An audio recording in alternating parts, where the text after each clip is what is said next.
Buenas tardes a todos. Hoy desde la Fundación para la Democracia Participativa tenemos el honor de iniciar este coloquio latinoamericano, en este caso sobre las mutaciones de los partidos políticos hoy. Vamos a escuchar análisis comparados de expositores de distintos países.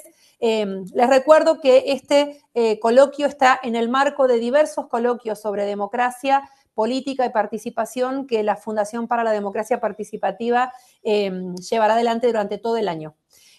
Antes de empezar a presentar a nuestros invitados, a quienes nos acompañan, les vamos a recordar que tenemos 4 expositores, cada uno de ellos tendrá unos 15 minutos para su ponencia, cada uno nos contará de qué se trata. Mientras tanto, mientras vamos escuchando a los 4 expositores, podemos ir dejando nuestras preguntas o consultas, comentarios en el chat, y al final de que escuchemos a ellos 4, vamos a ir leyendo las preguntas, comentarios, y ahí, bueno, se dará una dinámica de intercambios, de compartir nuestras percepciones, nuestras opiniones, y va a tener una duración este coloquio de máximo de 1 hora y media. Así que, bueno, habiendo dicho eso, les quiero presentar a nuestro primer expositor. Él es Juan Bernardo Pastrana Castillo, nos acompaña desde México. Él es licenciado en Derecho, egresado de la Universidad Autónoma del Estado de México, cuenta con un posgrado en Juicios Orales Mercantiles impartido por la Universidad Autónoma del Estado de México, también con un diplomado en Juicio de Amparo emitido por la Suprema Corte de Justicia de la Nación, y actualmente es abogado corporativo en la empresa Consorcio Inmobiliario Cero, y también cuenta con amplia experiencia en la rama mercantil, civil y de amparo. Así que hoy nos parecía interesante también ampliar la óptica no solo a politólogos o licenciados en relaciones internacionales, sino desde la visión del derecho y sobre todo privado también. Así que le damos la bienvenida a Juan. Así que muchísimas gracias, Juan, por estar con nosotros, y adelante con tus 15 minutos. Muchas gracias. Hola, ¿qué tal? Buenas tardes. Con el gusto de saludarlos y muy agradecido por la oportunidad, por la invitación y más por compartir este espacio con Carla y con José Ramón. Pues para mí me llena de gozo haber tenido el servicio social aquí y ahorita volvernos a ver. Pues es un honor trabajar y compartir este foro con ambos. Quiero hablarles hoy una situación que está pasando actualmente en México. Me gustaría partir de eso y conocer su perspectiva desde otros países, desde su política, desde sus leyes, internacionalmente, cómo se ve esta reforma, cómo desde una perspectiva personal, social, política, jurídica, lo ven cultural también. Es una situación que está pasando actualmente y nos llena de mucha controversia en nuestro país. En México siempre ha estado formado por una república mexicana consagrada por 3 poderes. Los 3 poderes de la Unión, que es el ejecutivo, el legislativo y el judicial. Son los 3 poderes que siempre han estado rigiendo esta república, ¿no? Les voy a dar un poquito de contexto para poder entender estas mutaciones políticas, estos partidos políticos y entender la democracia. Les voy a dar un poquito de contexto para que lo entiendan y después hacer la reflexión. Estos 3 poderes, el ejecutivo, pues es el que ejecuta, no todas las leyes, que son nuestros representantes. Aquí en México tenemos un presidente, tenemos gobernadores a nivel estatal y presidentes municipales siendo un municipio. Entonces, hay presidentes, gobernadores y presidentes municipales, regidores también, en su caso, y ellos son nuestra representación y quien toma las decisiones en el país, en el estado o en el municipio. El poder legislativo es quien legisla las leyes, el quien hace las leyes, son nuestros senadores, es el Congreso de la Unión, nuestros diputados, nuestros senadores, son quienes hacen las leyes que están en la Constitución, que están en los reglamentos, que están en la legislación, en los códigos. Ellos son quienes hacen las leyes, ¿no? Y el judicial es quien se encarga de hacer cumplir estas leyes. Este es el poder judicial, el quien se encarga de cumplir que todos los lineamientos los cumpla la ciudadanía, pues eso es lo que hacen estos 3 poderes. El poder judicial, yo como abogado trabajo diario con el poder judicial, diario es el Poder Judicial, ellos son los jueces, los magistrados aquí en México, ellos son nuestra voz del pueblo, ellos son nuestros representantes, ellos son quien toma la decisión, como bien dice su nombre, son los jueces, ¿no? Hay jueces de distintas materias, penal, civil, mercantil, laboral, y ellos son quien toman todas las decisiones. Los magistrados, se podría decir, para no ocupar términos técnicos, son los jueces de los jueces. Los jueces toman la decisión y en caso de que incumplan con una decisión, en caso de que hayan tomado una decisión en un juicio equívoca, ellos son quienes revisan estas situaciones y aclaran la situación o lo vuelven a reinstalar. Ellos son los jueces de los jueces, ¿no? Y arriba todo esto el presidente del Tribunal Superior de Justicia, los ministros a nivel federal, que también vigilan que todo esté bajo la ley y que se haga cumplir, como todo en el país, la justicia. Eso es lo que se encargan. Y explicándole la función de estos tres poderes, hoy en el que nos vamos a enfocar es en el poder judicial. Por más de 70 años aquí en México gobernó un solo partido político, que es el PRI, es el Partido Revolucionario Institucional. Pues el gobierno estaba muy contento, toda la ciudadanía estaba muy contenta con este partido, pero llega un nuevo partido que se llama Morena, velando mucho por los intereses de la sociedad, velando mucho por las minorías, se podrá decir, diciendo que el voto esté en el pueblo, la gente pues votó por él, fue una democracia y ellos quedaron en el poder después de 70 años de tener siempre al PRI, al PRI, al PRI, pues ahora viene este cambio y entra Morena, ¿no? Muy democrático, muy participativo, muy populista, más que nada populista, es el término correcto para hacer a Morena. Y pues la gente votó, la gente salió a votar y la gente pues era su representante, ¿no? Termina este sexenio y la gente todavía está contenta con este partido y se vienen las elecciones y vuelve a quedar en las elecciones a nivel federal una presidenta que es Claudia Sheinbaum, que igual es de Morena, y pues la gente está contenta. Antes de irse, Andrés Manuel López Obrador crea una reforma, hace una reforma legislativa, hace la solicitud de una reforma y dice, bueno, es la reforma judicial, que es el tema que hoy yo quiero abordar rápidamente y sin pasarlo rápidamente, sin saltarme ningún detalle en específico. La reforma judicial quiere que votemos por estos jueces y votemos por estos magistrados, que la ciudadanía decida, que siempre, siempre los jueces tienen una carrera judicial, que es la carrera judicial en la que ellos entran al juzgado desde temprana edad y van subiendo, van subiendo, van subiendo de puestos por méritos propios, o tal vez hay mucho nepotismo en México. Nepotismo es, se podría decir que corrupción. Hay mucho nepotismo en el Poder Judicial y a veces las personas que merecieran estar, a veces llegan otras personas al cargo en el Poder Judicial, en vez de que sea el juez el que empezó desde pequeño en las meritorias a los 25 años, pues a veces llega la sobrina del juez que acaba de salir y es la que brinca para ser juez. Entonces este proceso de llegar a puestos grandes como es de juez, magistrado, pues a veces llega a ser complicado. Obviamente la mayoría, un 60%, si es por méritos, un 70%, pero sí existe más esta corrupción y este nepotismo en el Poder Judicial, ¿no? Para tú llegar a hacer tu carrera judicial limpia y llegar a los más altos puestos. Entonces, así era como llegaban los jueces y los magistrados a nuestro Poder Judicial y a ser las máximas autoridades de este poder, ¿no? Y Andrés Manuel López Obrador, antes de irse, pues hace esta reforma y dice, pues yo no quiero que lleguen por medio de su carrera judicial. Yo no quiero que estén estas personas, yo quiero que elija el pueblo, ¿no? Que el pueblo sea quien decide y quien escoja a sus jueces. Entonces, al inicio, pues no podemos nosotros escoger como ciudadanos quién va a hacer justicia y quién no, ¿no? Ese también es otro tema. Nosotros podemos decidir tal vez a nuestros representantes en el Poder Ejecutivo, como nuestros gobernadores, nuestros diputados, nuestros senadores, pero quien haga justicia en nuestro país, en nuestro estado, quien lleve nuestros propios juicios, es correcto que podamos votar y que gane el que la gente más haga votar. Ahí era la cuestión, ¿no? Entonces el Poder Judicial, enojadísimo, o sea, hubo paros de labores en todo el país Hubo paros a nivel estatal, hubo paros a nivel municipal y a nivel federal.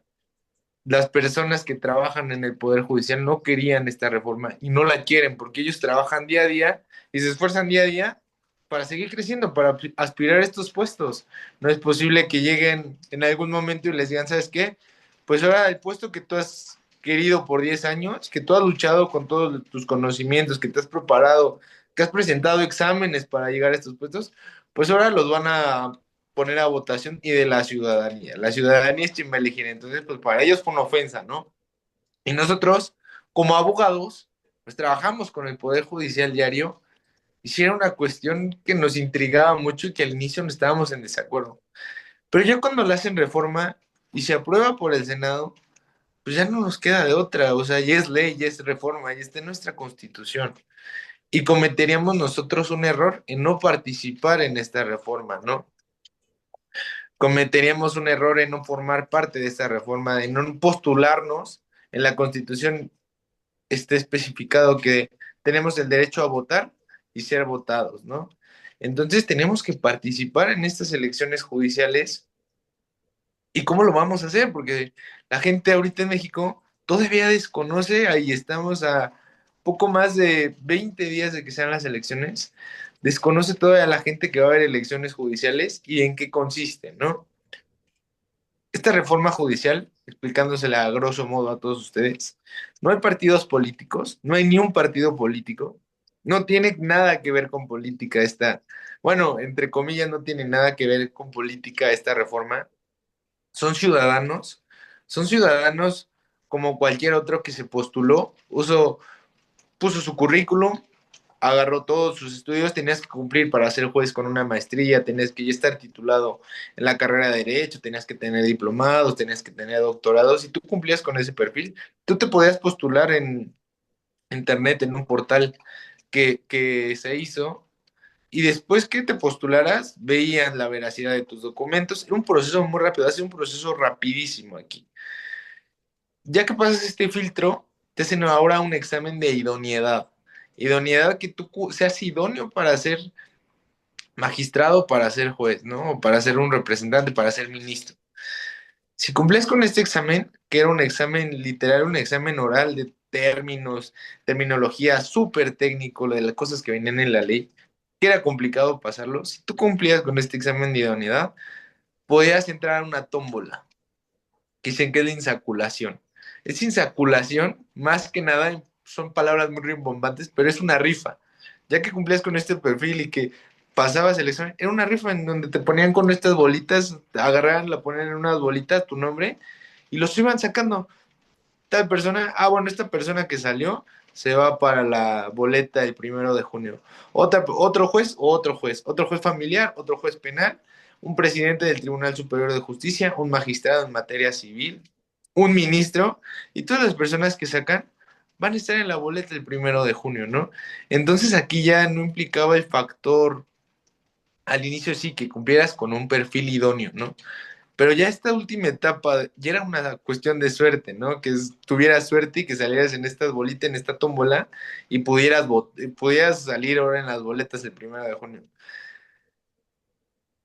Pues ha sido un tema muy controvertido aquí en México. La gente, como les digo, no sabe que este 1 de junio tenemos nosotros que salir a votar, porque son temas muy técnicos, son temas muy jurídicos. Nunca nadie se había metido con el Poder Judicial. Y ahorita estas elecciones han sido en 4 o 5 meses. Y todo lo ha pagado el Ejecutivo. Morena ha encargado de que el IEM, el INE, que son el Instituto Nacional Electoral, que es esta autoridad que hace las elecciones, ellos hagan estas elecciones. O sea, es algo histórico que está pasando en México, que podamos votar por jueces y magistrados, ¿no? Entonces, no hay partidos políticos, son ciudadanos como nosotros. Si yo cumplía con el perfil, me postulaba y ya, si cumplía con todo y tenía la suerte y pasaba el examen, pues voy a estar en el 1 de junio. Entonces, ya estando ahí, pues, ¿qué sigue, no? Bueno, sigue una campaña por un mes. Estamos apenas en campañas. Un mes solamente va a ser un mes de campañas, pero no hay partidos políticos que te apoyen a ti. O sea, tú vas solo contra todos. Son ciudadanos, no tienen apoyo alguno económico ni de las instituciones, ni del INE, ni del IEM a nivel estatal. No hay nadie que te pueda apoyar. Tú con tus propios recursos, con lo que con lo que tienes en la bolsa literal en un mes, porque han sido cuestión de 2, 3 meses, pues móntate una campaña, es una campaña y que la gente salga a votar por ti, tú convencer a la gente. ¿Y cómo va a convencer yo a la gente que yo soy idóneo, no? ¿Cómo me va a conocer la gente en un mes? Pues está complicado que la gente te conozca en un mes. Y teniendo todos estos antecedentes, tampoco se pueden poner, este, publicidad estática, nosotros le decimos, o sea, no están las calles llenas de mamparas, de lonas, no hay espacios publicitarios tampoco, no hay nada de pagado por radio, televisión, no hay absolutamente nada de los candidatos. La única manera de conocer a los candidatos es por redes sociales, Instagram, Facebook, TikTok y por foros que van a organizar las universidades y organizaciones privadas. Yo creo que si FUDEPA estaría en México, estaríamos llenos de foros todo el mes aquí con tantos candidatos. Porque los candidatos quieren darse a conocer, o sea, quieren que conozcan su persona, quieren saber cómo piensan más que nada, si son competentes para ocupar estos cargos de máxima importancia, porque las personas que llegan a estos cargos, pues ya son personas grandes, como de 60 años aproximadamente, que han estado toda la vida en el Poder Judicial y yo creo que por mérito sí, ¿no? ¿Y ya que va a pasar todo esto? Pues las elecciones son el 1 de junio y aproximadamente son 80 perfiles de candidatos, 800 perfiles de candidatos los que vamos a tener desde mi persona aquí en Toluca, Estado de México, que es la capital del Estado de México y el centro de México, se puede decir. Somos los capitalinos, en el centro justamente estamos. Yo voy a escoger entre 800 candidatos aproximadamente para sacar a 60 candidatos, de los que yo voy a votar por 60 candidatos en 10 planillas diferentes. O sea, nos van a dar el día de las elecciones 10 planillas, nos van a sentar en una mesa y nosotros vamos a escoger entre estos.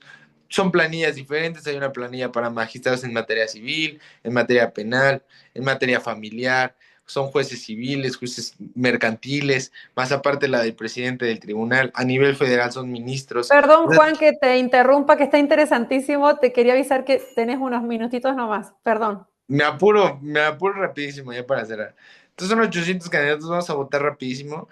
Y ahora es una democracia, yo la veo limitada, es una democracia que no creo que sea responsable de nuestra parte. Una democracia es la voz del pueblo, entonces la voz del pueblo no podría decidir tan rápido teniendo tantas opciones y es una democracia que no creo que esté valiendo aquí en México. Y esta mutación en los partidos políticos, yo lo veo también como un parteaguas aquí en México y para otros países, que las próximas elecciones sean iguales, ¿no? Que ya no haya partidos políticos, que sean ciudadanos, que con sus propios recursos y sin financiamiento propio o sin financiamiento de los partidos, hagan su campaña y que los obligados a conocer a los candidatos seamos nosotros los ciudadanos y que sea un parteaguas interesantísimo para que estos partidos políticos desaparezcan y que en México, así como ahorita en esta reforma judicial hicieron, bueno, para que las próximas elecciones sean iguales, ¿no? Y que tanto mampara, tanta lona, tanta publicidad que hay, tanto despilfarre de dinero, sea un partaguas y que sea una mutación para estos partidos políticos y esta democracia, saber si sí es una democracia o no es una democracia en mi país.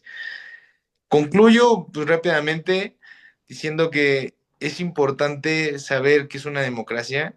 Yo creo que desde mi punto de vista es la voz del pueblo y es lo más importante y el pueblo siempre tiene que decidir, pero esta democracia es limitada y tenemos que ser esta democracia responsable también. No podemos salir a votar, solo votar y votar y votar porque es imposible conocer a tantos candidatos. Quedo a la orden por cualquier pregunta y cuestión. Muchísimas gracias por el tiempo. Juan, excelente. Reconozco mi ignorancia, las caras de sorpresa de muchos de nosotros. Interesantísimo, pero Sí. vamos a dejarlo para después. Ahora les voy a presentar a la licenciada Lía Pagliarani. Ella es licenciada en Ciencia Política por la Universidad Nacional de Rosario, Argentina. Es profesora universitaria también en Ciencia Política por la Universidad Católica de Salta. Es profesora de la Cátedra de Partidos Políticos, justamente, de la Universidad Nacional de Jujuy, y es integrante también de la comisión de seguimiento de la carrera de ciencia política en la misma universidad. Así que te damos la bienvenida, Lía. Compartimos con Lía la universidad, somos las dos docentes de la misma carrera. Bienvenida y adelante tus 15 minutos. Bueno, muchas gracias. Cuando me llamaste para que habláramos sobre mutaciones en los partidos políticos, me puse a pensar, me puse a leer y digo, ¿de qué mutaciones estamos hablando? ¿De qué mutaciones en la Argentina, sobre todo, estamos hablando? Si yo a mis alumnos en la cátedra le doy una estructura organizativa de un partido político que la ideó Duverger y después la siguió Sartori hace 60 años y seguimos con la misma estructura. Mutaciones no hemos tenido en los partidos políticos desde esa estructura donde tenemos un electorado fiel, los afiliados, los militantes, y después tenemos a lo que se llama el núcleo duro o la mesa chica, como le decimos acá en la Argentina, que es el grupo de dirigentes que maneja absolutamente todo dentro del partido, desde las nominaciones hasta los recursos humanos y los recursos económicos, que es lo más importante muchas veces. Me pongo a pensar y digo, mutaciones, ¿en qué podríamos mutar en la Argentina? Porque las mutaciones que tenemos en este momento es una competencia espacial que pasamos del neoliberalismo al populismo, del populismo al neoliberalismo. Deutsche ya en su libro en Sistemas Políticos hablaba sobre el caso argentino como algo muy especial, porque somos medios inentendibles, y vos decís, ¿qué sería mutar? Podríamos hablar de innovaciones. ¿Hubo innovaciones en los partidos políticos argentinos en los últimos años desde su estructura? No, desde la comunicación sí, pero hubo una innovación a nivel mundial de cómo se comunican los partidos políticos con el electorado en general. Ese electorado que algunos son fieles, otros no son fieles, pero nosotros pispeamos como electores siempre a ver cómo es la campaña política, a ver cuántos recursos está gastando, etcétera, etcétera. Ahí sí tuvimos una innovación, pero después no hemos tenido ningún tipo de innovación. Es más, creo que hoy la desconexión, sobre todo en Argentina, entre la dirigencia de los partidos políticos y los electores es tremenda. El elector está pidiendo por algunas cuestiones, por ejemplo, ficha limpia, que ayer en la Argentina fue votada en contra, para que aquellos candidatos que se puedan presentar a las elecciones no tengan instancias, más de dos instancias judiciales en contra, y bueno, y no pasó nada. Entonces esa desconexión que hay entre el representado y el representante es tremenda, es absolutamente tremenda, y como decía Juan Bernardo hace un rato, la desconexión también que hay entre el elector y lo que ofrecen los partidos políticos es tremendo. Y les voy a comentar que nosotros en Jujuy, Carla y yo, tenemos que ir a votar este fin de semana, porque en Argentina se permite desdoblar las elecciones provinciales con las elecciones nacionales. En Jujuy, donde vivimos nosotras, y en otras provincias de la Argentina, vamos a elegir diputados provinciales en el caso de Jujuy, y en Salta diputados y senadores provinciales, etcétera, etcétera. Yo normalmente hago mis propias encuestas, que no son muy científicas, pero hago mis encuestas y pregunto, normalmente cuando hablo con la gente en la calle, si saben que tenemos que votar. Y la sonrisa de Carla me dice algo, no tienen la menor idea de lo que tenemos que votar, y votamos el domingo. Estamos votando por legisladores provinciales, ¿sí? La legislatura provincial se renueva cada 2 años acá por mitades. la gente no tiene idea de lo que va a ir a votar. Y ahí te demuestra el desinterés y la desconexión que hay entre lo que son los partidos políticos y la oferta de cada uno de los partidos políticos con los reclamos de la gente. Y es muy interesante también pensar que era, y siguiendo lo que decía Juan Bernardo, el tema de las elecciones. Acá en Jujuy, una provincia que, corregime Carla si lo estoy diciendo mal, tenemos alrededor de 800.000 habitantes, es una provincia relativamente chica que no tiene casi incidencia en las elecciones nacionales, porque creo que tenemos el 1,8% de los electores a nivel nacional, así que no tenemos ningún tipo de incidencia. En la provincia de Jujuy, entre partidos nacionales, provinciales y municipales, tenemos 154 partidos que han hecho alianzas, ¿sí? Entre unos cuantos, y tenemos una oferta de 11 listas. A ver, yo personalmente soy una lectora empedernida. Vivo leyendo, me vivo informando y no conozco a casi nadie. No sé, no sé, ¿qué me están ofreciendo? ¿Cuáles son sus proyectos para poder legislar? ¿Cuáles? A veces no tengo la menor idea si son de izquierda a izquierda, si son de derecha, a qué ideología están representando, porque no tengo la menor idea. Y eso que estamos en el métier, no podemos llegar a conocer a 154 partidos las propuestas que tienen. Entonces creo que haciendo este análisis, que los partidos políticos se han convertido en meros aparatos electorales que aparecen con propuestas personales cada 2 años, que no sabemos quiénes son, qué nos proponen. Encima en Jujuy hay pocos programas políticos como para uno poder enterarse y tener un espectro amplio de lo que nos están ofreciendo. Entonces, a ver, estos partidos se han convertido en meros aparatos electorales que aparecen cada 2 años y cada 2 años tenemos que ir a votar. Imagínense nosotros, sí, habrá 26 boletas para elegir. 26 boletas, porque tenemos las colectoras, que un día de esto se lo vamos a explicar lo que significan. Es tremendo, es tremendo. Vamos a entrar al cuarto oscuro, porque seguimos con la boleta tradicional, la boleta francesa, donde fiscalizan los partidos políticos. Entonces vamos a entrar y vamos a tener 26 boletas. A ver, si no vas muchas veces si no vas con tu voto en el bolsillo, es complicado.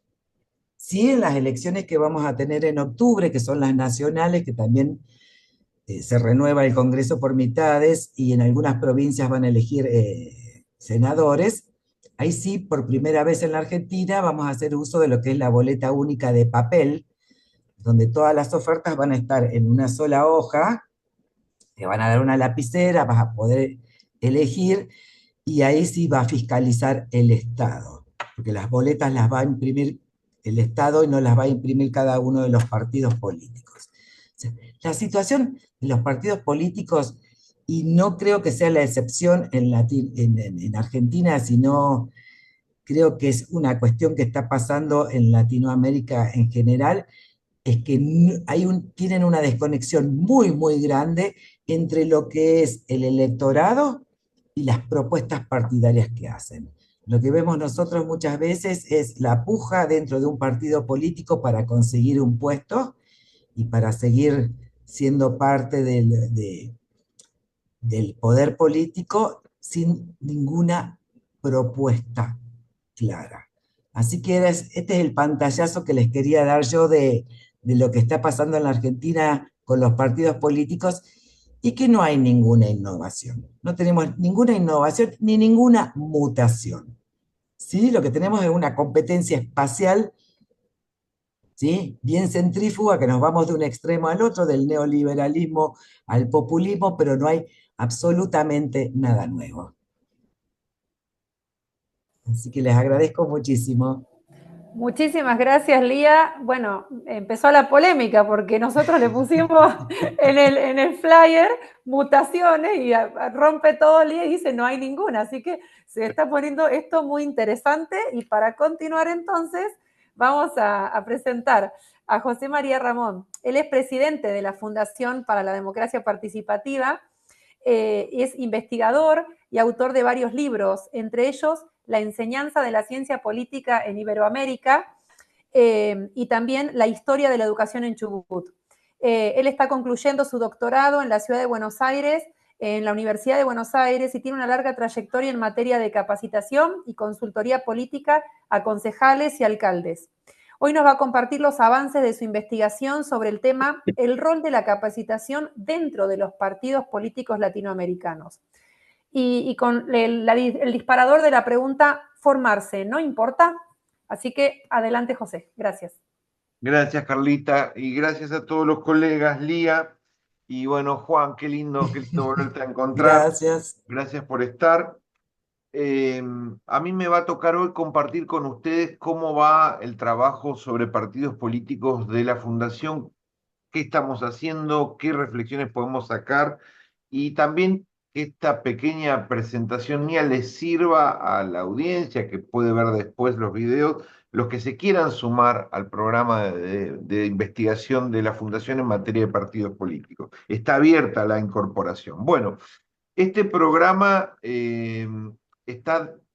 El marco del programa es sobre educación política. Educación política es el programa de trabajo dentro de la Fundación que incluye la formación política de partidos. No solo de partidos, es un trabajo amplio en distintas capas de educación política. Una de esas es partidos políticos. El trabajo comenzó hace 3 años y medio atrás, se constituyó una comisión de trabajo y esa comisión de trabajo, que primero éramos 5, quedamos 3, y se hizo un primer informe. Este informe se proponía, que es este trabajo que es integrado por Desiree Collins, Carolina Muñoz, que Desiree vive en México, Carolina vive en Viena y yo vivo en Argentina. Los tres trabajamos un primer documento, este documento de 50 carillas intentaba resolver dos problemas en el inicio del trabajo, que era... Ah, no lo están viendo, perdón, que yo estoy tratando, imaginando que lo estaban viendo al documento y no estoy hablando. Déjenme un minuto. Discúlpenme, acá está. Ahora sí me acompañan, ¿no? Con Carla, ¿me van viendo ahí? Sí, Bueno, perfecto. perdón, discúlpenme, me olvidé de compartir. Este primer documento lo que intentaba era ordenar algunas ideas. La primera era, ¿qué entendemos por partido político? Porque esto era complicado, dado que en el escenario latinoamericano hay alianzas de todo tipo y color, federaciones, confederaciones, y también hay movimientos sociales que se articulan momentáneamente como partidos políticos y que tienen una doble vida, funcionan electoralmente como partido y luego vuelven al llano y funcionan como movimientos sociales. O sea, hay una gran variedad tipológica de partidos políticos en América Latina. Intentamos ordenar las ideas y luego intentamos hacer un mapa, que es este que está acá, que es todos los partidos políticos que tenían algún tipo de representación legislativa. Porque como bien decía Elías, estamos hablando de miles de partidos políticos. Eso nosotros como pequeña ONG no lo podíamos abordar.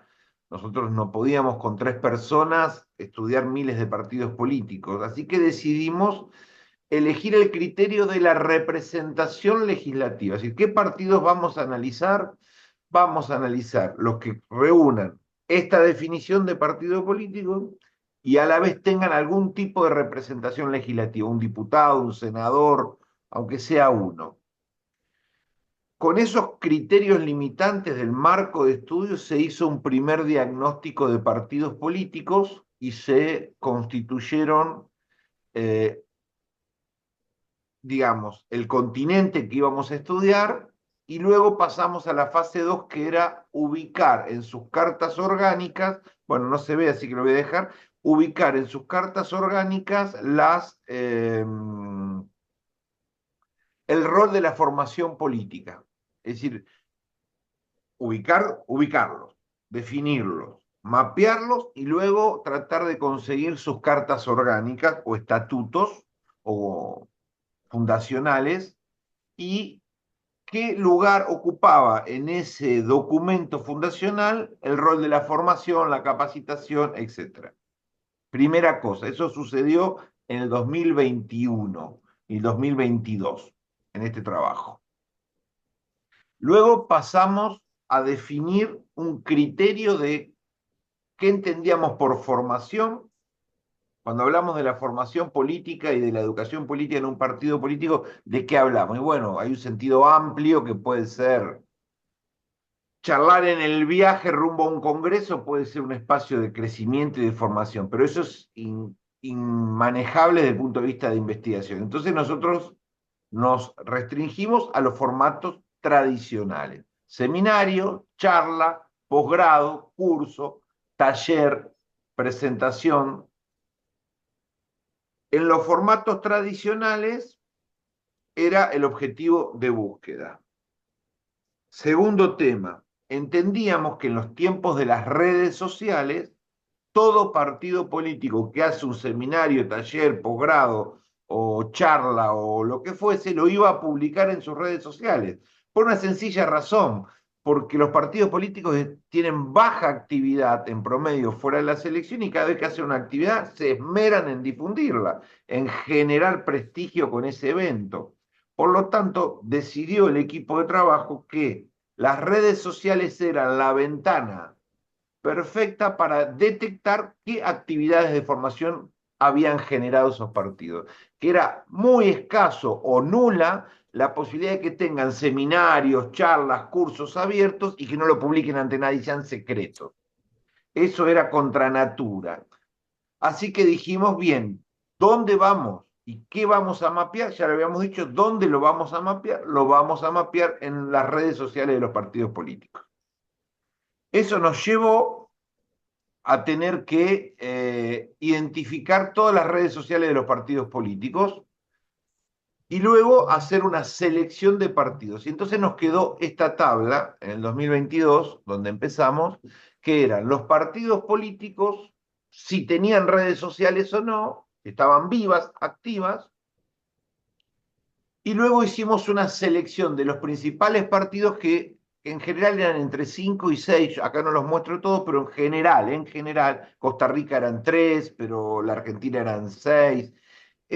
Hicimos una selección de los grandes partidos nacionales que estaban vivos en sus redes sociales, y allí nos quedamos finalmente, después de un año y medio de trabajo, con el objeto de estudio: estos partidos, estas redes, buscando qué hacen en formar recursos humanos. Hay que entender una cosa: todos lo sabemos acá, estamos en tiempos de ultra complejidad de la vida política, de la vida social y de la vida institucional. Es decir, son tiempos en donde las democracias latinoamericanas, que son las que nosotros estudiamos, se proponen muchas cosas. Se proponen agendas en medio ambiente, reformas electorales, reformas judiciales, reformas económicas, relaciones internacionales, reformas educativas. Todo tipo y color de temas están en las agendas, que rebalsan de problemas y rebalsan de desafíos políticos, legislativos, de todo orden. Dado que las sociedades latinoamericanas son sociedades que se proponen debatir y abordar muchas cosas, desde reforma penal judicial, desde reformas electorales, está todo abierto. Es decir, que estamos en estos últimos 15 o 20 años con una saturación de desafíos cognitivos para los dirigentes políticos. Los dirigentes políticos comunes y corrientes se enfrentan si son comprometidos, si son serios, a un montón de temas que deben generar posición, definir sus votos, definir los votos de sus partidarios. Entonces nosotros decimos que estamos en la era, no solo en los partidos políticos, pero estoy hablando de esto, en la era de una gran demanda de formación, por la cantidad de temas y por la cantidad de agendas y por la cantidad de conflictos y dilemas que viven nuestras sociedades. Es decir, que es la era en la que los partidos políticos deberían tener fundaciones, estructuras, dinámicas de formación hiperactivas, diversas, a todo tema, color, escala, porque necesitan preparar gente para agendas muy exigentes, muy sobrecargadas. Es decir, para decirlo en criollo, nunca hubo un tiempo, siempre fue necesario, pero nunca hubo un tiempo más necesario que formar recursos humanos, dirigentes políticos que tienen que tocar temas de todo tipo y de toda complejidad. Muy bien, entonces sumamos partidos políticos, definimos redes sociales, definimos una temática de formación, vimos sus estatutos, entendimos que la complejidad demanda una formación enorme y aceptamos a las redes sociales como su medio, como su ventana para este estudio. Luego pasamos a definir qué íbamos a relevar. Eso se hizo un tiempo después y se acordó esta ficha que fue fruto de bastante debate porque había que negociar entre las posibilidades y los objetivos de la investigación. Entonces definimos, no sé si así se ve, indicadores de esta etapa, porque este proyecto que estoy contándoles es solo la primera etapa de trabajo de la Fundación con respecto a lo que va a venir después, que si tengo tiempo les voy a comentar. Bueno, lo primero, ¿qué país era el partido? ¿Cómo era el nombre del partido? El link de las redes sociales que íbamos a investigar. Y íbamos a cargar todos los posteos de los partidos políticos con la fecha del posteo, qué tipo de capacitación identificamos en el posteo. Se invita a los afiliados a la charla, al posgrado, al seminario, a la presentación del libro. Íbamos a detectar en cada uno de los posteos de cada uno de esos partidos políticos a lo largo de los años que publicaban, íbamos a empezar un primer análisis, que ya está listo ese análisis. Todo esto que les estoy contando acá ya está listo, está terminado. Si todas esas capacitaciones eran virtuales o presenciales, estoy hablando, me olvidé de aclarar algo muy importante, estoy hablando de los partidos políticos a nivel nacional, sedes centrales, no lo que pasa en las regiones o en las localidades, sino el comité o la sede central y las redes centrales del partido nacional. Estamos hablando siempre de partidos políticos nacionales, con presencia legislativa y vida en todo el país. Esos eventos eran presenciales o virtuales, eran gratuitos o pagos, eran abiertos a toda la comunidad o eran para miembros, por ejemplo, se veían capacitación para concejales del partido tal, o capacitación para los afiliados, o capacitación para todo el mundo. Bueno, ¿qué restricciones o qué selección tenían esas políticas de capacitación? ¿A qué grupos específicos iban dirigidas? A lo mejor la mayoría va dirigida a toda la comunidad, muchas veces va dirigido a las mujeres del partido, otras veces va dirigido a los jóvenes del partido, etc.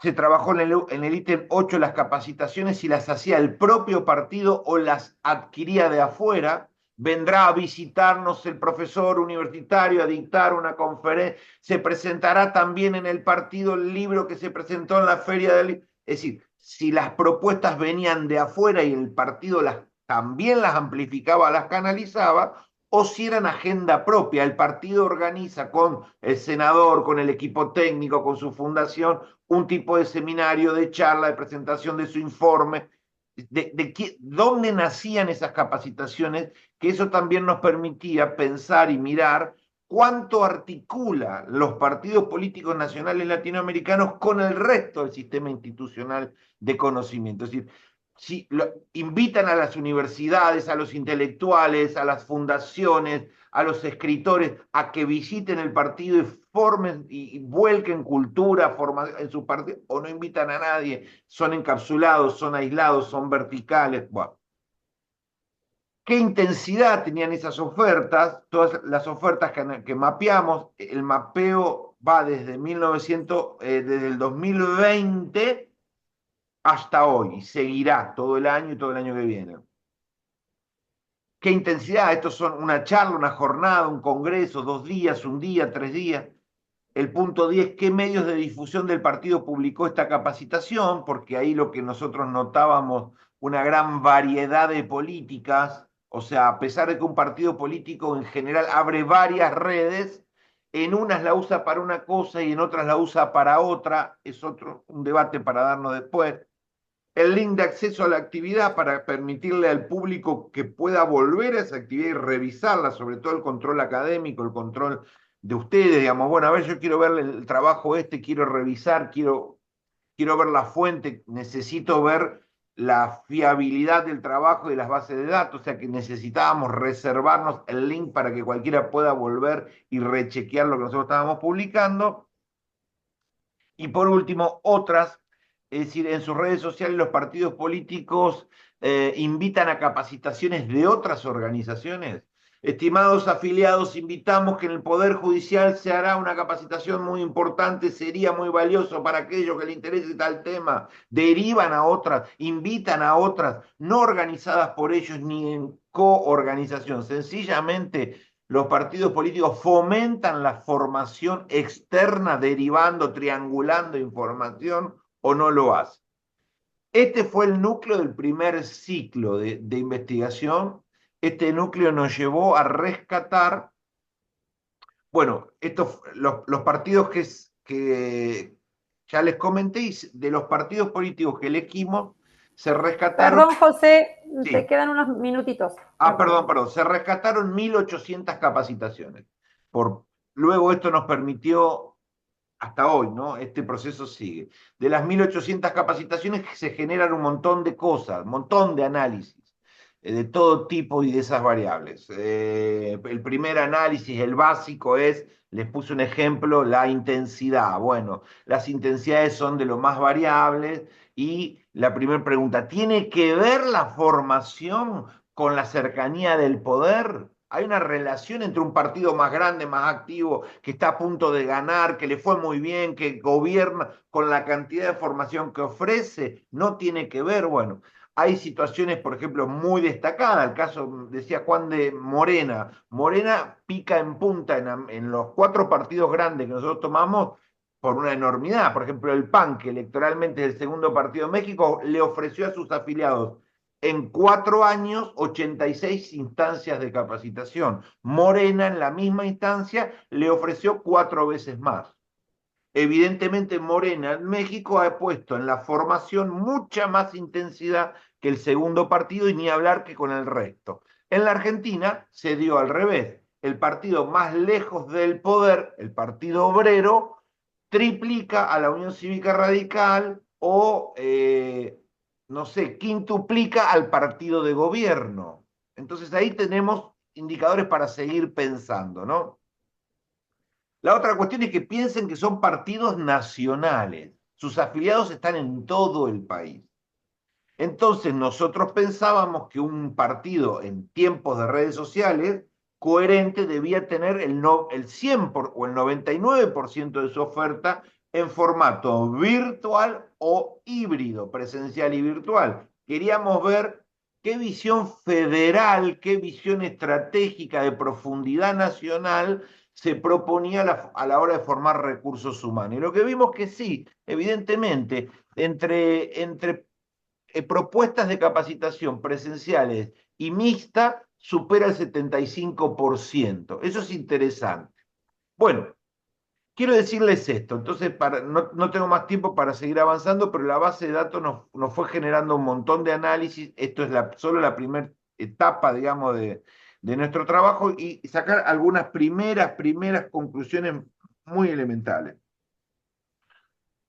No hay una política intensa de formación de recursos humanos al interior de los partidos políticos en promedio, pero tampoco podemos decir que los grandes partidos políticos nacionales latinoamericanos tengan una ausencia total. Hay actividad, 1.700, casi 1.800 charlas o eventos de formación en unos 65 partidos que estudiamos. en 4 años. Es decir, hay actividad de formación muy heterogénea, y no tiene que ver con la cantidad o la cercanía con el poder. Primera cosa.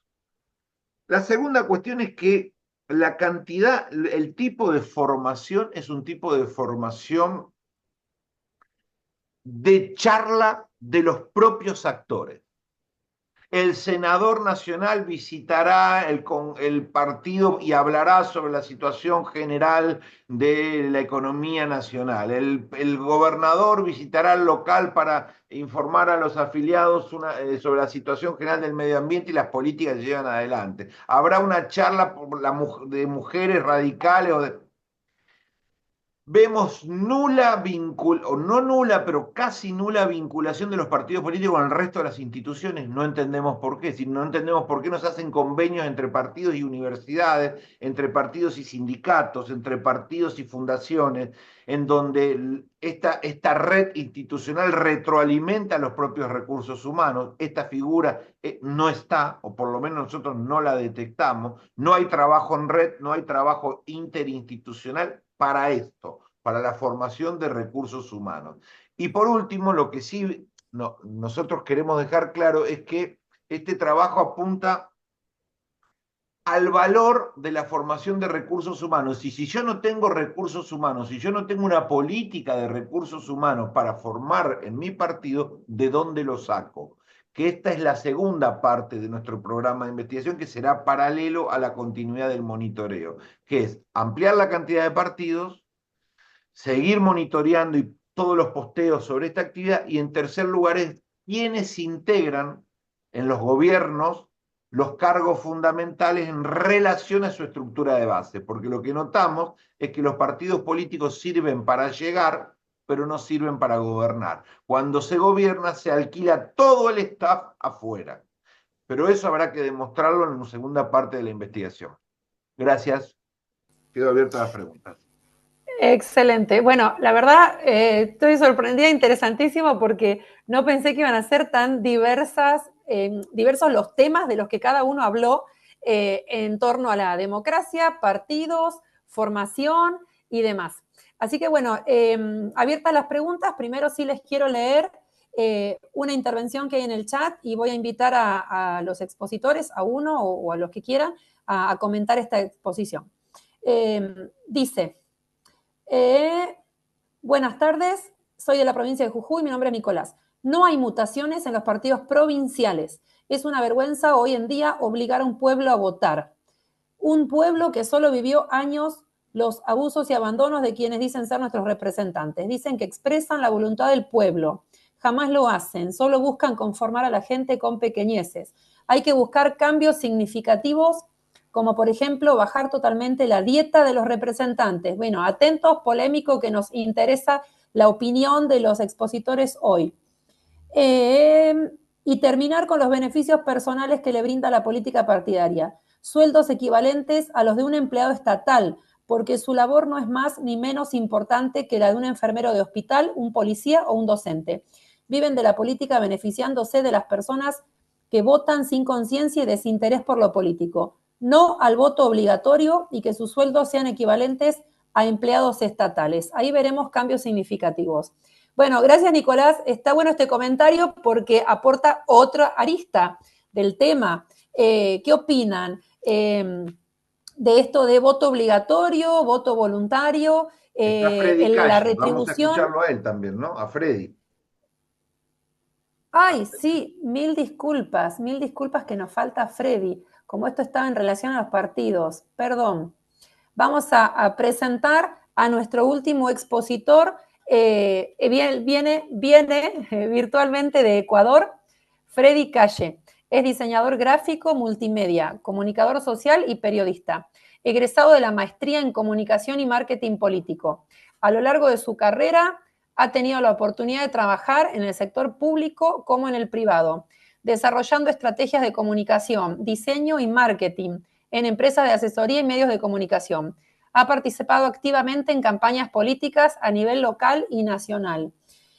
Freddy tiene una presentación, mientras yo lo voy poniendo. Adelante, Freddy, con tus 15 minutos. Perfecto, Carla. Buenas tardes. Espero que se me escuche bien. Mil disculpas. La ponencia me cogió en el vehículo. Acá en Ecuador estamos 2 horas menos que en la Argentina. Acá son las 6 de la tarde. Entonces, preferí parquear mi vehículo pues para sustentar esta breve presentación. Es una presentación básica.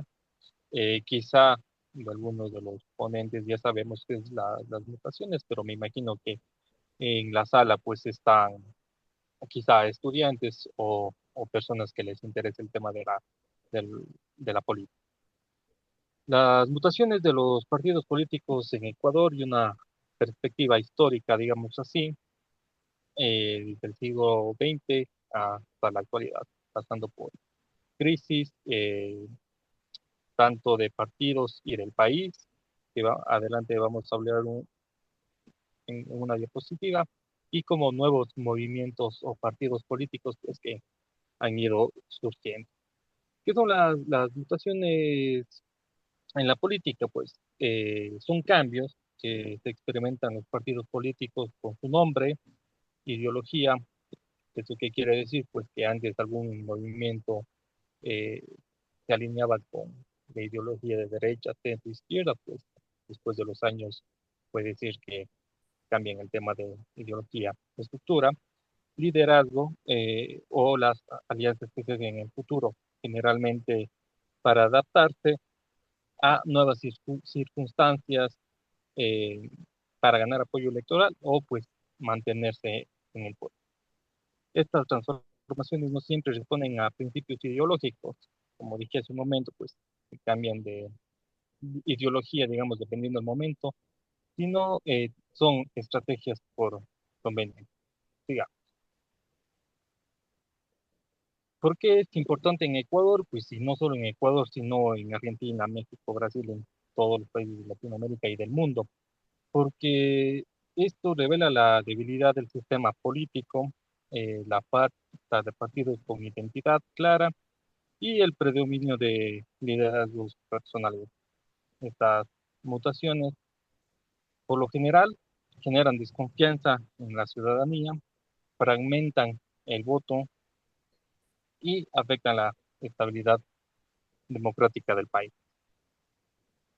Seguimos, aquí tenemos unos ejemplos que había comentado. ¿Cómo mutan? Pues los partidos o movimientos políticos, también llamados en algunos países. Los partidos políticos mutan de varias formas para adaptarse o sobrevivir al escenario político. Uno es el cambio de nombre. Aquí voy a dar unos ejemplos. En Ecuador, el cambio de nombre ha sido pues por persecución política a los líderes de tal movimiento, por crisis que han pasado o por atraer nuevos votantes. Un claro ejemplo tenemos de Alianza País, que era Lista 35 del expresidente Rafael Correa, pues en la actualidad se llama Revolución Ciudadana Lista 5. Tenemos otro movimiento MPD, que era de línea izquierda, Unidad Popular, otro, Ruptura 25, que ahora se llama Construye, y aquí es un caso importante. Existía el PRIAN, movimiento o partido político del Papa, del actual presidente Álvaro Novoa, que era Álvaro Novoa, y el nuevo partido es ADN. Es un claro ejemplo que vamos a ver en la siguiente diapositiva. Adoptan nuevos líderes, pues muchas figuras populares sin trayectoria partidaria. También otro es que forman alianzas oportunistas, se unen con grupos sin coincidencias ideológicas claras. Otro punto de cómo mutan los partidos políticos es, pues, modifican su discurso al momento que llega el tema de elecciones, adaptan un mensaje, una narrativa, según la coyuntura electoral o las encuestas para ganar unos puntos y estar en la parte de arriba. Y finalmente se convierten en vehículos electorales, pues nacen estos movimientos o estos partidos solo para las elecciones y pasa esto y desaparece. Seguimos las causas de estas mutaciones, pues crisis de representación. que la ciudadanía ya no se siente identificado con los partidos tradicionales, pues, y buscan eh, partidos nuevos. Liderazgos personalistas, los partidos giran en torno a figuras, no a ideas ni estructuras sólidas, falta de ideología, como habíamos comentado, muchos partidos carecen de principios porque no tienen una formación ideológica o formación política, lo que con el tiempo cambia el rumbo. Seguimos con reformas legales. Acá en Ecuador, cambios de la ley electoral con el Código de la Democracia incentiva la creación de movimientos temporales o también movimientos locales que son en la ciudad. Y la palabra que eh, es mal escuchada, digamos así, en el tema de la política es el oportunismo político, pues se forman partidos como vehículos electorales sin intención de consolidarse en el tiempo. Las consecuencias, desconfianza ciudadana. La gente percibe a los partidos como oportunistas y poco confiables. Un voto volátil. Los electores cambian de opción en cada elección, debilitando a la contienda democrática. Falta de gobernabilidad. Al no haber partidos políticos es difícil lograr acuerdos y estabilidad en el poder. Y en la imagen que podemos ver es el estallido social que se dio en el año 2019 en Ecuador como referencia. El debilitamiento institucional que afecta a la calidad de la democracia y a la fuerza del sistema político. Y como último, la desideologización, que los partidos pierden coherencia y no representan ideas claras, sino intereses momentáneos. Seguimos. Aquí vamos a tocar un poquito más de Ecuador para que se entienda con la diapositiva que estaba al inicio. Pues la breve historia política del país del Ecuador, hablando desde la década de los años 1980 y 90, dominaban partidos tradicionales como el Partido Social Cristiano, ideología derecha, izquierda democrática, pues, izquierda, y el Partido Progresista Ecuatoriano. Había con estos partidos tradicionales, pues, una estructura partidista más definida, aunque con conflictos internos. A los finales de los 90 llega la crisis política en Ecuador, como la caída de presidentes de Bucarán, Maguad, eh, el tema de la dolarización en Ecuador, si quiere, por donde empezó la caída de Maguad, y la de Lucio Gutiérrez. Bueno, todos estos por corrupción y descontento social, y se agudiza la desconfianza hacia los partidos tradicionales. En el año 2006 llega Rafael Correa Delgado, denominado como el correísmo, gana con Alianza País, su movimiento, rompe la política tradicional y establece un nuevo modelo concentrado en el liderazgo personal y hace unas reformas profundas al Estado en el tema social, educativo, salud, entre otros. Desde el 2000, Rafael Correa gobierna del 2007 al 2017. En el 2017, pues, postula a Lenín Moreno, el que era vicepresidente de Rafael Correa, y hay la ruptura de Correa y Moreno.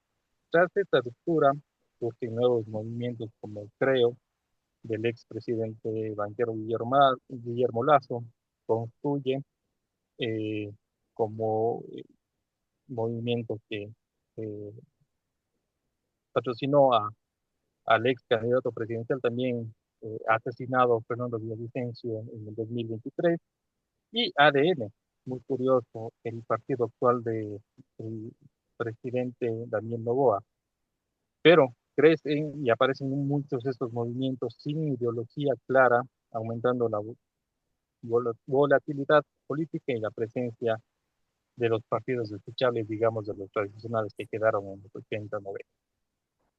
El novoísmo nace con el apoyo a Daniel Noboa Sin, que es un político y empresario actualmente presidente de la República de Ecuador, hijo del empresario Álvaro Noboa, el cual postuló como 5 veces para la presidencia de la República, pero nunca pudo llegar. Daniel Noboa en el 2023 fue electo presidente de Ecuador a los 25 años de edad, convirtiéndose en el mandatario más joven del país. Fue reelegido en este año 2025, hace unas semanas, con su propio movimiento Acción Democrática Nacional, ADN. Pero a lo que queremos llegar, el novoísmo, más que una corriente política que apoya netamente a Daniel Noboa, pues es una estructura, una corriente al anticorreo. Las conclusiones que podemos llegar a este tema tan importante como son las mutaciones de los partidos o movimientos políticos, pues las mutaciones reflejan la fragilidad del sistema político que tenemos en Latinoamérica.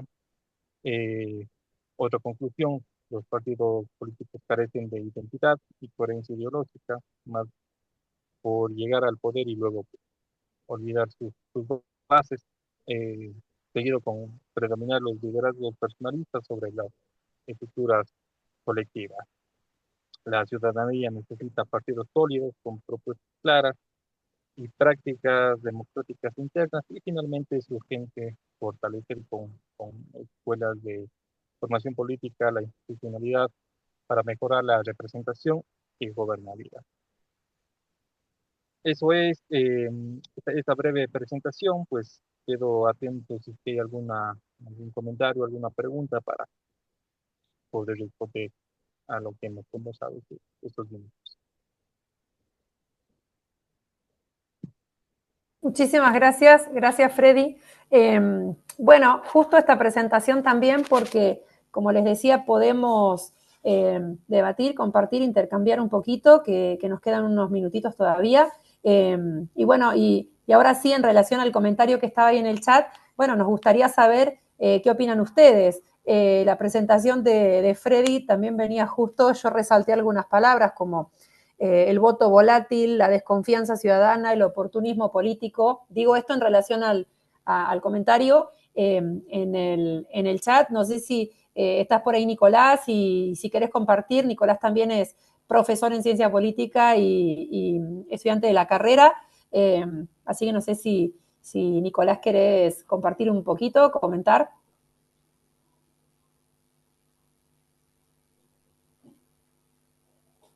Me anoto. Bien. Bueno, vamos a invitar a algunos de los expositores. Sí, José, adelante. Me anoto Conclusiones. con 2 minutos. En la Argentina, me parece que se está viendo mucho también en América Latina, empiezan a nacer un fenómeno nuevo que no teníamos nosotros hace 25 años atrás, que es partido persona. Partido persona. Nosotros teníamos personalismo, pero no teníamos personalismo compartido. Cada personalista tenía una tribu adentro del partido que lo apalancaba o no lo... Menem, Cafiero, Alfonsín de la Rúa, qué sé yo, etcétera, etcétera. Los personalismos tenían sus propias tribus adentro de los continentes partido político. Eso se rompe, cuando se termina de romper el sistema bipartidista argentino y el sistema de bicoaliacionista argentino se rompe, estalla en múltiples pedazos y aparece la figura del partido persona.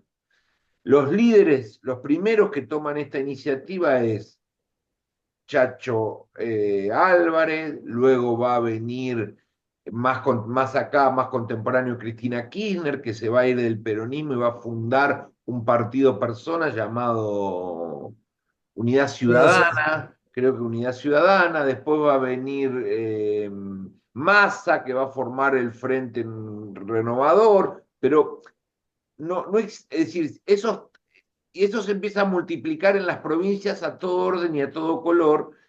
En mi provincia, por ejemplo, en mi estado regional, Das Neves se va del PJ y arma su partido, así. Es decir, nace una figura nueva, que es el partido es para una persona, esa persona muere, desaparece el partido. O queda ahí hibernando, acompañando la figura, la decadencia suave o acelerada de esa persona. Por ejemplo, no sé, Massa está en decadencia hace 2 años, pero ese partido sigue larvado, sigue allí a 10 grados y está disponible para las maniobras que pueda generar masa en los próximos 3 años. Pero no existe más, no existe otra cosa. Bien. Esto está demostrando una cosa que es muy llamativa, que no lo conocíamos antes, que hace 30 años a la fecha en la Argentina y creo que en América Latina armar partidos parece ser muy fácil. Es decir, la idea de que un líder con un poco de dinero y algunos contactos clave en 8 meses te arme un partido aquí llamado sellos, pero digamos partidos cáscara, partido vehículo, partido circunstancial, se ha tornado un negocio pyme para un montón de dirigentes regionales, subnacionales, que arman sus partidos cáscaras y lo ponen a disposición de candidatos buscando partido. Porque aparece otra figura nueva, que es, teníamos la vieja figura en América Latina del outsider, el actor famoso, el empresario famoso, no sé quién famoso, que tratando de traccionar ese prestigio adentro del partido tradicional, intentaba un maridaje con las élites del partido tradicional.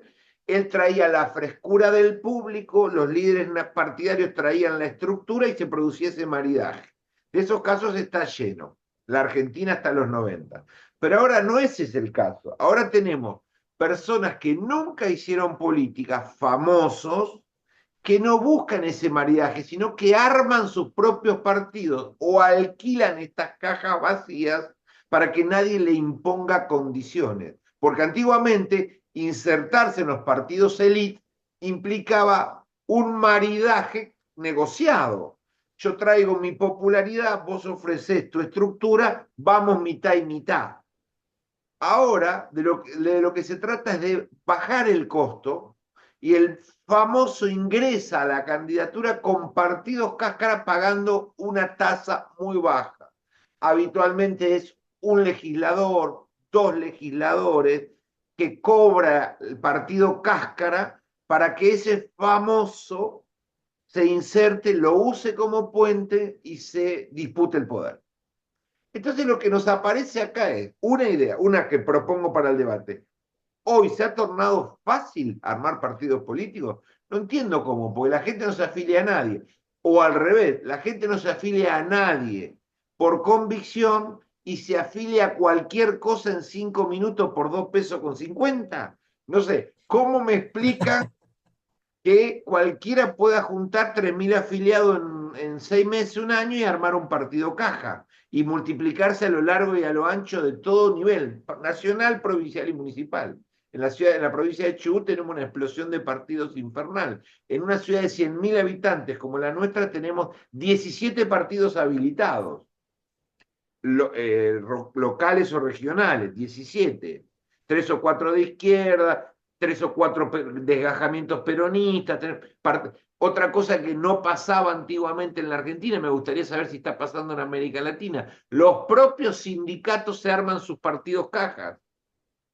Antiguamente los popes sindicales pertenecían a una tradición habitualmente peronista o radical, 90% peronista, 10% radical, algunos socialistas, algún comunista, pero el 80% era peronista. Entonces, tenían sus estructuras sindicales e iban a disputar legisladores al partido continente. Ahora resulta que no, Camionero tiene su partido político, Luis Fuerza tiene su partido político, es decir, el sindicato de empleados de obreros de campesino Huatre tiene su partido político, se llama FE. Los sindicatos arman sus propios partidos. Quiero saber qué está pasando en América Latina con eso, y la pregunta que le hago al panel ¿es muy fácil armar partidos políticos? ¿Por qué? Excelente, ahí quedó abierta la pregunta.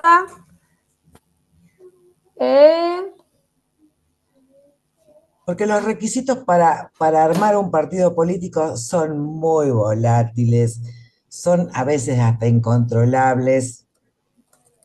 ¿Cómo controlas la firma de una persona? Yo te puedo poner José, DNI tanto, y te invento la firma. ¿Quién controla absolutamente todo eso? O sea, en los partidos provinciales acá, municipales acá en Jujuy, tenés que tener 1000 firmas.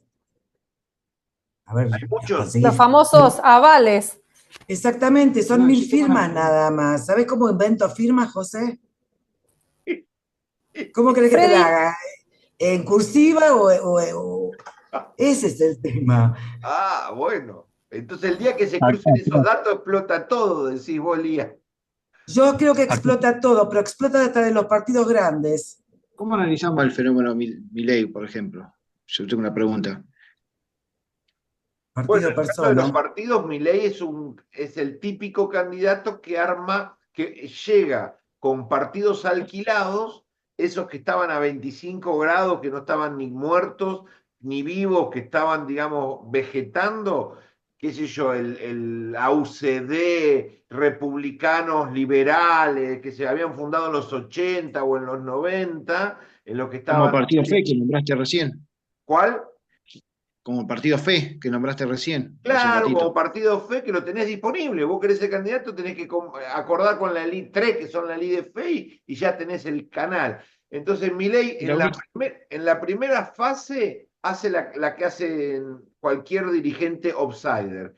Contrata partidos vegetativos larvados a 25 grados y los usa. Y ahora, hace nada, creo que hace un año, desde que ganó la presidencia, se lanzó a construir como Novoa el propio partido, para no alquilar más y tener el control absoluto de un sello persona, porque también es la misma historia, es decir, es el partido persona. Se va Milei, se terminó la libertad avanza. Chau, a otra cosa. Ah, claro, lo mismo hizo Perón. sí, le vamos a dar con el lugar a par- Freddy, que nos interesa saber qué opinamos desde Ecuador.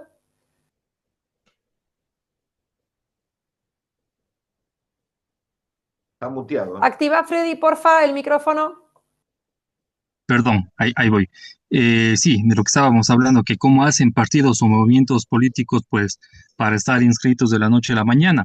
Acá en Ecuador pasó algo preocupante y gracioso a la vez, que un movimiento empezó a recoger firmas para llegar a las elecciones de 2023, si no estoy mal. Completaron las firmas, se me va el dato cuántas se necesitaba exactamente porque es un movimiento nacional, pero con el pasar del tiempo que se está inscribiendo el partido, pues llegan denuncias que hay firmas de personas que ya fallecieron. Y eso fue un escándalo. Adversarios de este partido político pues hicieron los reclamos en el CNE, que es en el Consejo Nacional Electoral, pues, y verdad, había como más de mil firmas, unas falsificadas y otro número que personas que fallecieron, pues, y supuestamente constaban como firmas para ese movimiento político. Entonces, es preocupante lo que pasa tanto de los órganos de control acá, Consejo Nacional Electoral y lo mismo en varios países de la región. Bueno, muchísimas gracias. No sé si nos quedan unos 5 minutitos, si alguno más quiere Yo creo que intervenir. el milagro que se da en Latinoamericana, ese milagro de que los muertos tienen una cuestión cívica que se lo llevan al más allá, es muy habitual. Es muy habitual. No solamente pasa en Ecuador, debe pasar en México, pasa acá en la Argentina también. Entonces, la conformación de un partido político con los avales de firmas también es muy difícil de controlar. Es muy difícil de controlar.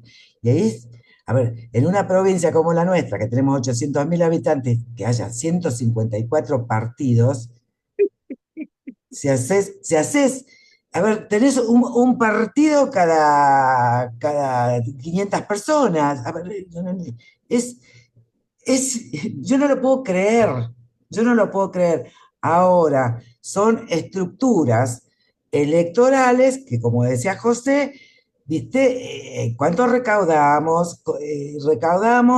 ¿Cuánto hago una alianza con este? Entonces la cuestión se complica y a lo mejor puedo meter un concejal. Pero son disputas de poder que te permite la estructura partidaria hacerlo, cuando en realidad una estructura partidaria debe ser algo muy controlado, etcétera, etcétera, etcétera. Hoy estamos en un gatopardismo tremendo, cambiamos todo para que no cambie nada, que era lo que decía Freddy. A ver, le cambiaron el nombre a todos los partidos políticos, pero siguen siendo los mismos. Entonces nosotros tenemos que innovar. Los partidos políticos tienen que innovar y la innovación más grande que tienen que hacer es volver a tener la confianza de la gente. Mira lo que te estoy diciendo. Volver a ser creíbles. No son creíbles los partidos políticos hoy en Argentina. Uno va a votar, qué sé yo, aparecen figuras, outsiders, etcétera, etcétera, que la juventud está fascinada, los más grandes, desde las formas estamos horrorizados, pero creo que no ha cambiado absolutamente nada. No hay mutaciones severas. Lo que sí vemos, y yo lo vuelvo a decir, es más, estoy poniendo como lectura obligatoria en mi cátedra el gato pardo para que entiendan de qué estamos hablando en política, porque realmente seguimos igual que hace muchos años, con la única diferencia que van apareciendo es más fácil todos los días configurar y estructurar un nuevo partido político, que no sabemos ni siquiera qué ideología tienen, a quién representa, a quiénes representan, y vos decís que se está favoreciendo la participación. Yo creo que se está favoreciendo, más que la participación ciudadana, se está favoreciendo un negocio.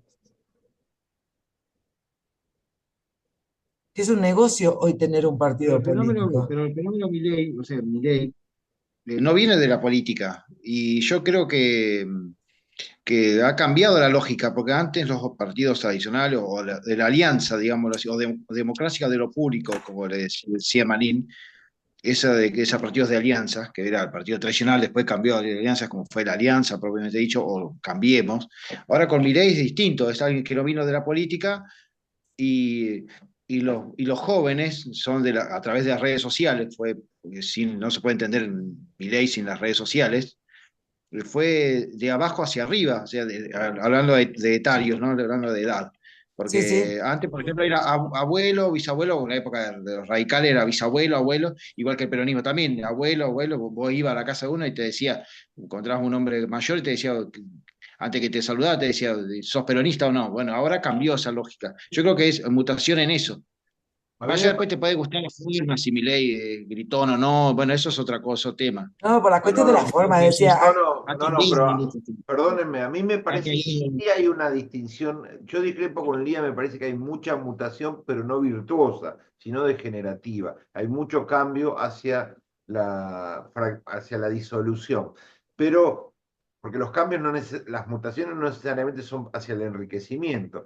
Pero ahí, en el caso de Milei, me parece que sí estamos frente a un fenómeno nuevo en temas partidarios, ¿no? Porque es el primer líder político que disputa poder como outsider que intenta instalar una definición, un programa ideológico intenso, sea comunista, liberal, mongongo, no importa. Nosotros lo que estábamos acostumbrados hasta hoy era los líderes capta todo, difusos, ambiguos, eh, demagógicos, evitando confrontar, tratando Tibios. tibios, Catch intentando all se llama eso. capturar, Atrapa la claro, todo. cachol, intentando capturar todos los públicos. Y lo que nos encontramos en el caso de Milei, que por ahora me da la sensación que es el único caso de América Latina que estoy conociendo, tal vez muy marginalmente en un segundo orden Bolsonaro, pero muy lejos de Milei, es que Milei pone inmediatamente que empieza a hablar un programa ideológico intenso adelante. Y eso es novedoso. Después viene otra cosa, no tiene nada que ver con esto, de si te gusta esa ideología o no, eso son dos mangos no, aparte. Pero eso es novedoso en la formación de un partido. Es decir, el que se afilia a la Libertad Avanza, a diferencia de los que se afilian a todos los partidos que existen en Chubut, tienen una estructura ideológica muy clara en el momento cero de la afiliación. Y eso es nuevo. Buenas Totalmente. tardes.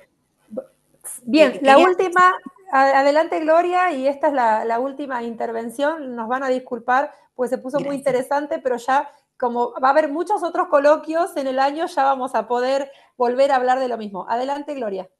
Bueno, buenas tardes a todos. Escuchando la exposición de los cuatro, que fue genial, tomé nota.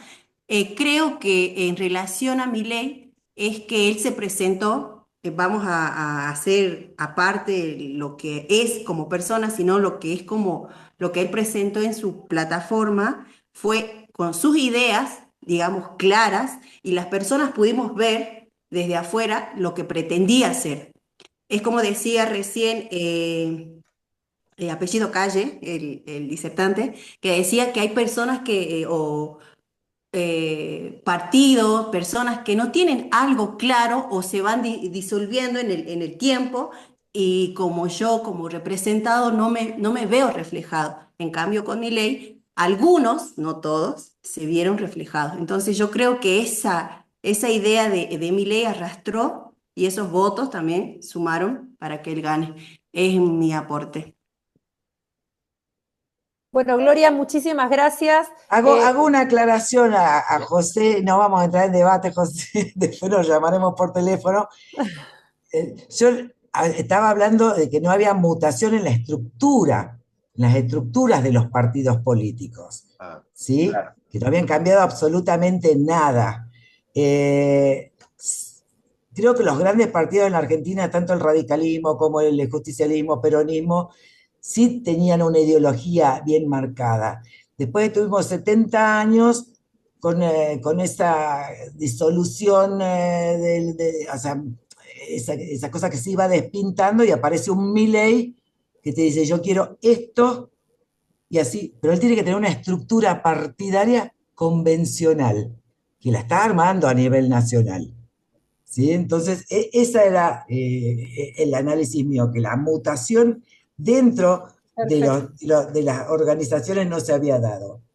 Perfecto. Bueno, muchísimas gracias. Muchísimas gracias a Gracias, todos. Carla. Nos despedimos y los vamos a invitar a los próximos coloquios. Muchas gracias. Muchísimas Buenas tardes. gracias.